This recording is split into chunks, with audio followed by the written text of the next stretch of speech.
আপনাদের সামনে উপস্থিত হয়েছে আমার বন্ধুবর শেখ তারেক আলমসিলের প্রতিষ্ঠানের সভাপতি। আমাদের আজকের অনুষ্ঠানে প্রধান অতিথি হিসেবে উপস্থিত আছেন আমাদের দিঘলিয়া উপজেলা পরিষদের আমাদের অত্যন্ত প্রিয় ব্যক্তিত্ব মাননীয় ইউনো মহোদয় জনাব খান মাসুম বিল্লাহ। আমাদের মাঝে আপনাদের স্কুলের সম্মানিত প্রধান শিক্ষক সহ আমাদের সুগন্ধি মাধ্যমিক বিদ্যালয়ের সম্মানিত সভাপতি, আমাদের সকলের শ্রদ্ধাভাজন ব্যক্তিত্ব, বিশিষ্ট মানবিক ব্যক্তিত্ব মোল্লা মাসুদুর রহমান আছেন বটবৃক্ষ, আমাদের অনুপ্রেরণার এবং আশার ফল সৈয়দ শাহজাহান, দিঘলিয়া উন্নয়ন ফোরামের রাতুল, আমি শেখ রিয়াজ হোসেন, আছে দিঘলিয়া উন্নয়ন ফোরামের সংস্থা সভাপতি আলামী। সকলকে শুভেচ্ছা। আপনাদের সাথে বিশেষভাবে অনুরোধ করছি আমাদের আজকের এই অনুষ্ঠানের প্রধান অতিথি জনাব খান মাসুম বিল্লাহ, আমাদের সম্মানিত ইউনো মহোদয়, তাকে আজকে কিছু বলার জন্য অনুরোধ করছি। বিসমিল্লাহির রহমানির রহিম। আলোর মিছিল কর্তৃক আয়োজিত জীববৈচিত্র্য সম্পর্কে তথা পরিবেশ সচেতনতা সৃষ্টির লক্ষ্যে আজকে শিক্ষার্থীদের জন্য যে অনন্য অসাধারণ আয়োজন, এই আয়োজনে আমাদের মাঝে মঞ্চে যারা রয়েছেন অত্র বিদ্যালয়ের সম্মানিত প্রধান শিক্ষক, আমাদের অত্যন্ত প্রিয় মানুষ, আমার প্রিয় সহকর্মী জনাব মাসুদ সাহেব সহ মঞ্চে উপবিষ্ট অন্য যারা রয়েছেন, বিভিন্ন সামাজিক সংগঠনে কাজ করেন, সাংবাদিক ওয়াহিদ ভাই, সকলকে আমি ধন্যবাদ এবং কৃতজ্ঞতা জানাতে চাই এখানে আমাকে ডাকার জন্য। বিশেষ করে আলোর মিছিলের প্রতিষ্ঠাতা সভাপতি তারেককে আমি কুর্নিশ জানাই যে এই ধরনের একটি উদ্যোগ নেওয়ার জন্য।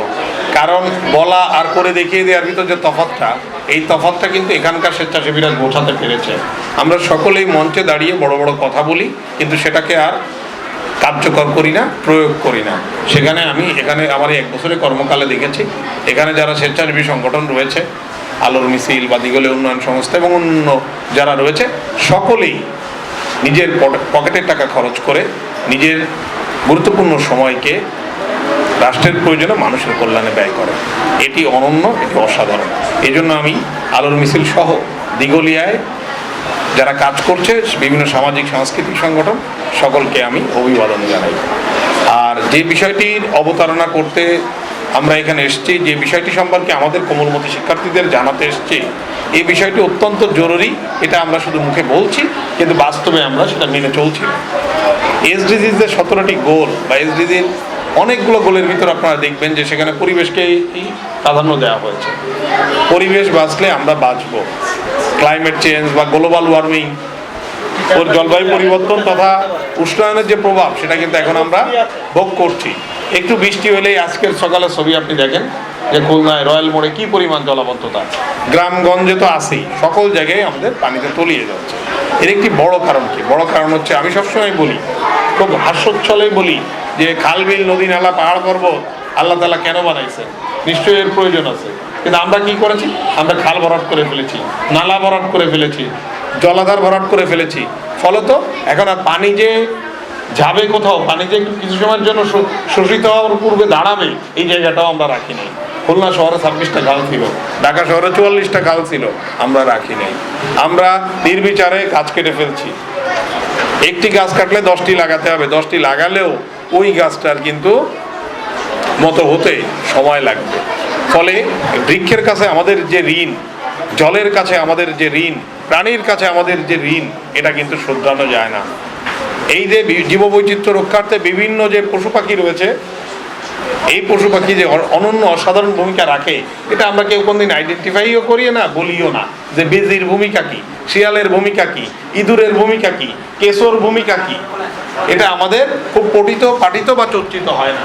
অথচ জীববৈচিত্র্য রক্ষার জন্য সকল প্রাণীকুলের প্রয়োজন রয়েছে, কিন্তু আমরা নির্বিচারে বন্য প্রাণী নিধন করছি। আমরা হরিণ ধরে খেয়ে ফেলতেছি। কি ভয়ঙ্কর কথা, তাই না? আমাদের বাচ্চাদেরকে জানতে হবে যে আমাদের যদি সার্ভাইভ করতে হয় অনাগত দিনগুলোতে, তাহলে আমাদের কিন্তু পরিবেশের সাথে তথা পরিবেশগত বিপর্যয়ের সাথে তথা গ্লোবাল ওয়ার্মিং তথা ক্লাইমেট চেঞ্জের যে প্রভাব তার সাথে মোকাবেলা করে টিকে থাকতে হবে। এবং আমি বিশ্বাস করি মানুষ তা পারবে, কারণ আল্লাহ তাআলা মানুষকে অভিযোজনের একটা ভয়ঙ্কর রকমের শক্তিশালী সক্ষমতা দিয়ে পাঠিয়েছেন। আমরা যে কোনো পরিস্থিতিতে মানিয়ে নিতে সক্ষম, শুধু আমাদের দরকার সেই পরিস্থিতিতে মানিয়ে নেওয়ার জন্য যে ধরনের মানসিক প্রস্তুতি এবং অন্যান্য প্রস্তুতি থাকা দরকার এবং ওই পরিস্থিতি সম্পর্কে ওয়াকিবহাল থাকা দরকার, সেই ধরনের জ্ঞান। এই জ্ঞানগুলোই কিন্তু আজকের এই যারা এখানে বক্তব্য দিবে তাদের মধ্য দিয়ে আমাদের বাচ্চাদের কাছে পৌঁছাবে। আমি অনুরোধ করব যে প্রাইমারি লেভেলে করা হচ্ছে খুবই ভালো, এটা হাই স্কুল লেভেলে মনে হয় একটু বেশি উপযোগিতা পাবে, কারণ প্রাইমারি বাচ্চারা হয়তো পরিবেশ সম্পর্কে একটু বেশি ছোট। কিন্তু আমার কাছে মনে হয় যে তার কারণে যে এটা দরকার নেই তা না, অন্তত পরিবেশ বলে একটা জিনিস আছে এবং এটা আমাদের রক্ষা করতে হবে। গাছ কাটা যাবে না, ময়লা যত্রতত্র ফেলানো যাবে না, পোকামাকড় মানে সব পোকামাকড়ই ক্ষতিকারক নয়, এটা আমাদের বোঝাতে হবে। আমার বিশ্বাস যে এটাই হচ্ছে বাচ্চাদেরকে ওদের যে বয়সটা 4-5 এটা অত্যন্ত উপযোগী সময়, এবং হাই স্কুল কলেজ সকল লেভেলেই আমি বিশ্বাস করি আমরা সকলে মিলে এই সচেতনতামূলক কার্যক্রম করব এবং এটা অত্যন্ত কার্যকরী হবে। এবং এই ধরনের প্রোগ্রাম করবার জন্য যে ধরনের পৃষ্ঠপোষকতা বা সহযোগিতা প্রয়োজন হয় আমি করবার জন্য সদা প্রস্তুত রয়েছি, সেটা আমি সরাসরি উপস্থিত হয়ে হোক, সেটা ফাইন্যান্সিয়াল সাপোর্ট দিয়ে হোক, আমি এটা করব। এটুকু আপনারা যারা দায়িত্বশীল রয়েছেন আপনাদেরকে আমি আশ্বস্ত না, আমি নিশ্চিত করে বলতে পারি ইনশাআল্লাহ। আর তোমাদেরকে একটা কথা বলবো, বাচ্চাদেরকে যেখানেই পাই আমি নিজে সবসময় বলি পৃথিবীতে মানে শিক্ষক হওয়া সবচেয়ে সহজ বলে মানুষ, আমি মনে করি সবচেয়ে কঠিন। কিন্তু শিক্ষক হিসেবে একটি কথা বলতে চাই, সেটি হচ্ছে যে তোমরা শিক্ষকদের আদেশ নির্দেশ ঠিকমতো প্রতিপালন করবা, মেনে চলবা, পিতামাতার আদেশ নির্দেশ মেনে চলবা, কারণ পিতামাতা এবং শিক্ষক তোমার ভালোটাই বলেন, তোমার মন্দটা বলেন না। তুমি যাতে বড় একজন ভালো মানুষ হও, একজন সুনাগরিক হিসেবে গড়ে ওঠো, সেই কথাগুলোই কিন্তু তোমার পিতামাতা এবং শিক্ষক চান। তোমার মধ্যেই কিন্তু তোমার পিতামাতার স্বপ্ন প্রথিত, ফলে তোমার শিক্ষকের স্বপ্ন প্রথিত, ফলে তোমার দায়িত্ব হচ্ছে বা তোমাদের দায়িত্ব হচ্ছে শিক্ষকের এবং পিতামাতার তথা আমাদের যারা মুরব্বী রয়েছে, আমাদের যারা শ্রদ্ধাভাজন অভিভাবক রয়েছে তাদের কথা মেনে চলা। কি তা করবো না আমরা? বড়দের ভালো কথা আমরা মেনে চলবো না? অবশ্যই চলবে, এবং মন দিয়ে পড়ালেখা করবো তো। সোনার বাংলাদেশ তথা 2041 সালের যে উন্নত বাংলাদেশ, সেই বাংলাদেশ কারা নেতৃত্ব দেবে? তোমরা নেতৃত্ব দেবে। সেই বাংলাদেশের চাকরি কারা করবে? তোমরা করবে। পৃথিবীতে যে পরিবর্তন আসছে, পৃথিবী এখন আর্টিফিশিয়াল ইন্টেলিজেন্সের যুগে প্রবেশ করেছে, রোবটের যুগে প্রবেশ করলে সহজে বললে তোমরা বুঝবা, তাই না? তাহলে শিল্প বিপ্লবের যুগে প্রবেশ করেছে, চতুর্থ শিল্প বিপ্লবের যুগে। এই চ্যালেঞ্জগুলা মোকাবেলা কিন্তু তোমরাই করবা। তোমরা ওই রকম মেধাবী, তোমরা তথ্য প্রযুক্তিতে দক্ষ হবে, ল্যাঙ্গুয়েজে দক্ষ হবে, ইতিহাস ঐতিহ্য জানার দিক থেকেও তোমরা পিছিয়ে থাকবে না। কারণ যে তার অতীত ইতিহাস ঐতিহ্যকে জানে না, যে তার সামনের দিকে আগানো খুব মুশকিল। তাই আমি অনুরোধ করবো শিক্ষকদের শ্রেণীকক্ষের পাশাপাশি যে পঠন পাঠন রয়েছে তার পাশাপাশি অন্য অন্য যে এক্সট্রা কারিকুলার অ্যাক্টিভিটিস বা বিষয়গুলো রয়েছে এগুলো যেন আমরা আমাদের বাচ্চাদের সাথে সপ্তাহে অন্তত একটা দিন সাম্প্রদায়িক সম্প্রীতি, স্বদেশ প্রেম, নৈতিকতা, মূল্যবোধ এই বিষয়গুলো নিয়ে একটু কথা বলার চেষ্টা করি। মানে এই বয়সে যদি ওদের মনে আমরা সততার বীজ বপন করতে না পারি, তা বড়বেলায় কিন্তু আমরা দুর্নীতিগ্রস্ত মানুষই পাবো, যারা দেশ বিক্রি করে দেবে, টাকা পাচার করে দেবে।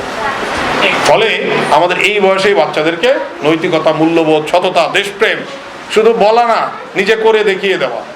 আমি এখানে বলছি, সেই জিনিসটা যদি আমার এই বাচ্চা আমার ভিতর না দেখে যে স্যার যেটা বললো স্যার সেটা করেন না, তাহলে কেউ আমার কথা শুনবে? শুনবে না। আমি অনুরোধ করবো, এই যে আমি সবসময় শিক্ষা প্রতিষ্ঠানে গেলেই বলি যে সামাজিক যোগাযোগ মাধ্যম ব্যবহারের অপব্যবহার রোধ করতে হবে। এখন যদি আমার শিক্ষক, আমার সহকর্মী, তিনি মোবাইল নিয়ে ক্লাসে যান, তিনি যদি ফোনে কথা বলেন, তাহলে ওই বাচ্চা তো বাসায় যেয়ে মোবাইল চাপে ব্যবহার করে। এজন্য আমি অনুরোধ করবো, তাই মোবাইল যখন পৃথিবীতে আসছিল না তখনও আমরা বেঁচেছিলাম। আমি পরীক্ষার কেন্দ্রে গেলে মোবাইল নিয়ে ঢুকি না, ডিএসআরের নির্দেশনা। ম্যাজিস্ট্রেট হিসেবে গেলে গাড়িতে মোবাইল রেখে যাই, আর যদি কোনো কারণে নেওয়াও লাগে সেটা সুইচ অফ করে না পারলে অন্তত সাইলেন্ট করে রেখে নিয়ে যাই, বের করি না পারত। কারণ এর ছাড়াও কিন্তু আমরা বেঁচেছিলাম। কিন্তু এখন আমি খবর পাই প্রায় স্কুল সম্পর্কে একটাই অভিযোগ, শিক্ষকরা ক্লাসে মোবাইল নিয়ে ঢোকেন এবং যথারীতি ফোনে কথা বলেন, ফোন তো আসতেই থাকে। তো এই বিষয়টা আমি অনুরোধ করবো প্রধান শিক্ষককে যে সারা অধিকলিয়াতে কি হচ্ছে এটা আপনার জানার দরকার নেই, আপনি আপনার প্রতিষ্ঠানে এনশিওর করেন যে ক্লাসে কেউ মোবাইল নিয়ে যাবে, শিক্ষক শেষ। এইটুক সময়ের জন্য আপনার ফোনটায় যদি কারো বাসায় খুব ইমার্জেন্সি আপনার ফোনে ফোন দেবে, অথবা ক্লাস শেষে শিক্ষক কক্ষে গিয়ে এসে চেক করে দেখবে যে ফোন আসছে কিনা, নাকি? তাহলে এই মুহূর্তে আমার যে ফোন আসতেছে আমি কি ধরবো? আমি তো ধরবো না। 10 মিনিট পরে ধরলে বা আধা ঘন্টা পরে ধরলে খুব বেশি অশুদ্ধ হয়ে যায় না।